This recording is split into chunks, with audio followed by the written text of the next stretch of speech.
உலக மகளிர் தினத்தை ஒட்டி செங்கல்பட்டு மாவட்ட காவல்துறையினர் சார்பில் பெண் காவலர்களுக்கான 3 கிலோமீட்டர் தூர மாரத்தான் போட்டி நடைபெற்றது. செங்கல்பட்டு பழைய மாவட்ட ஆட்சியர் அலுவலகத்தில் இருந்து அரசு தொழிற்பயிற்சி மைதானத்தில் நிறைவடைந்தது. இந்த மாரத்தான் போட்டியை செங்கல்பட்டு மாவட்ட காவல் கண்காணிப்பாளர் ஷாய் பிரணீத் கொடியசைத்து துவக்கி வைத்தார். இதில் பெண் காவலர்கள், ஆயுதப்படை, ஊர்காவல் படை, கல்லூரி மாணவர்கள் என 100க்கும் மேற்பட்டோர் கலந்து கொண்டனர்.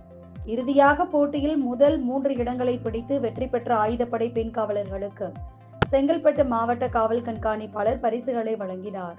மேலும் கூடுதல் காவல் கண்காணிப்பாளர் வேல்முருகன், துணை காவல் கண்காணிப்பாளர் புகழேந்தி கணேஷ், காவல் ஆய்வாளர்கள், உதவி ஆய்வாளர்கள், மகளிர் காவலர்கள் என திரளானோர் உடனிருந்தனர்.